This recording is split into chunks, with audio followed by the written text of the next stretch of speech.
Alright guys, it's time for section 1.2, and this is a section that everybody freaks out when they see because we're going to be talking about fractions. Fractions seem to scare everybody, but we use them every single day. If we say it's 5:15, we know that it's 5:15 because an hour has 60 minutes and a quarter of that would be 15 minutes. If I say I ate half a pizza last night, that means if the pizza has 8 slices, I ate 4 slices of that pizza. So we're going to talk and give you an introduction into fractions now, and maybe it'll make it a little bit easier for you. I have never claimed to be an artist, so I have made these circles. They don't exactly look great, but it is what it is. In our first circle, we have it split into thirds, and we have 1/3 shaded. We're going to be using these circles to illustrate that two fractions are equal if they represent the same ratio. So if we look at our first circle, we have it split into thirds, and I have 1/3 shaded. So 1/3 would be our fraction for this one. Now let's take this same circle, let's split it up into ninths. Here we have 9 pieces, 3 of those are shaded. You see that it's the same amount. Finally, we have it split into 18 pieces. They're supposed to be equal. And we can see that we have 6 of those pieces shaded, and we can see that that fills the same area as the 3/9 and the 1/3. So all of these are called equivalent fractions because they represent the same ratio. One thing you can tell is we can multiply the top and the bottom of the fraction to get to the next spot. So if we go from 3 to 9, we have to multiply that by 3. But when we do the bottom, we have to do the top. So we get 3/9.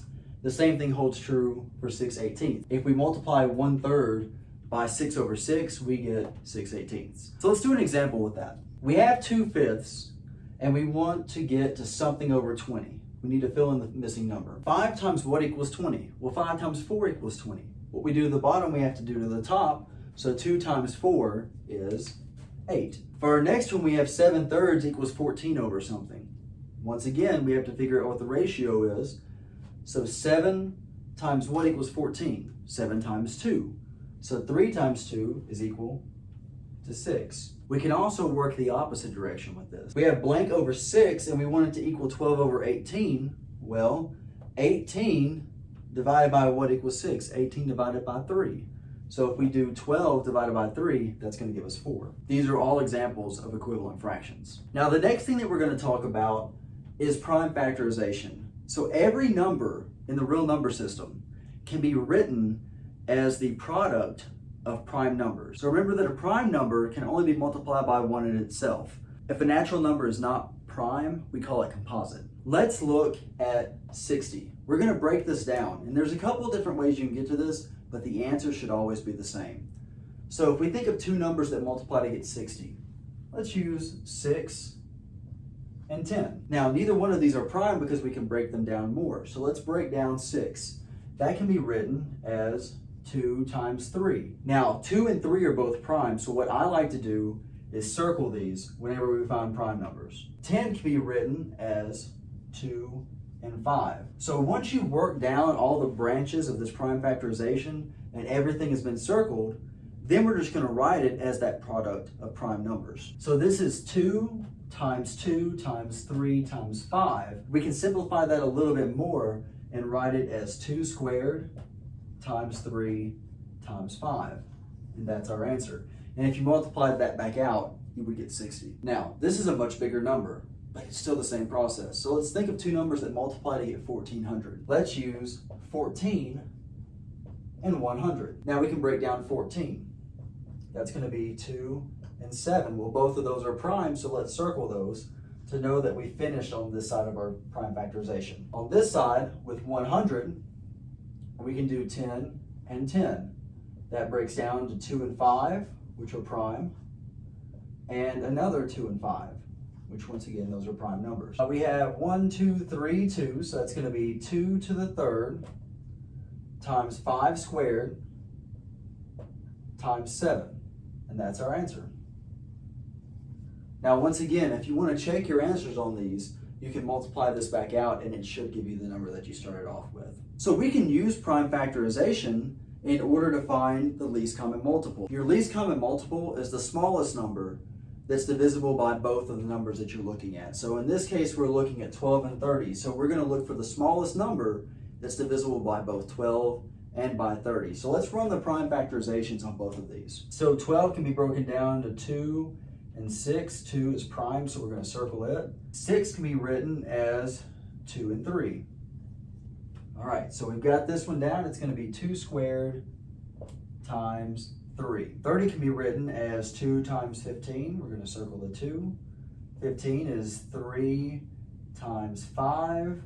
And we have our prime factorization there. It's 2 times 3 times 5. Now, in order to find the least common multiple, we want to list the unique factors from both of these. One thing we want to make note of, though, is if they have repeats. So, for example, these both have 2.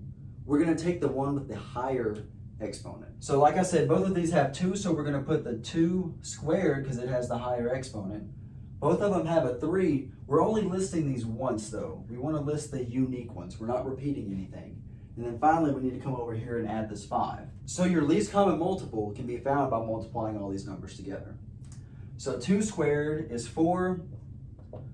4 times 3 is 12. And 12 times 5 gives you 60. An alternative way to solve this would be to list the multiples of both of the numbers. So if we started off with 12, we could list 12, 24, 36, 48, 60, 72. With 30, we could list 30 and 60. And as soon as you find a match, the smallest match that you have is also your least common multiple. Sometimes that way is easier. Other times, finding the prime factorization is easier. You can use either way to solve the problem. The final thing that we're going to talk about is comparing two fractions. So if we have two fractions, if they have the same denominator, it's really easy to tell which one is larger or smaller because you can look at the numerators. But if they don't have the same denominator, like in this case we have 2/5 and 3/7, the easiest way to compare them is to get a common denominator. And we do that by finding the least common multiple. So our least common multiple for 5 and 7, those are both prime, so we're just going to multiply those together, is 35. But we have to remember from the beginning over here that we have to have equivalent fractions. So if we multiply the bottom by something, we also have to multiply the top. So to get 5 to 35, we need to multiply the bottom and the top by 7. That's going to give us 14 over 35. To get 7 to 35, we have to multiply the bottom and top by 5. That's going to give us 15 over 35. And so we can see that 14 is less than 15. So we're going to put a less than symbol there. And the reason we can do that is because they have a common denominator now. Now let's look at 12/5 and 23 over 10. This one's a little bit different because if we think about 5 and 10, well, if we multiplied those together, that would be 50, but that's not our least common multiple. Our least common multiple for 5 and 10 is actually 10. So we don't have to do anything to the fraction on the right. It already has the denominator that we're looking for. We do have to multiply by 2 on the bottom and the top with 12/5 in order to get where we need to go. That's going to give us 24 over 10 versus 23 over 10. We know that 24 is greater than 23, and so that's our answer. 12/5 is greater than 23 over 10. This is the end of section 1.2. A good intro into fractions. We're going to be working with them a little bit more in the next section. We're going to start adding, subtracting, multiplying, and dividing. See you then.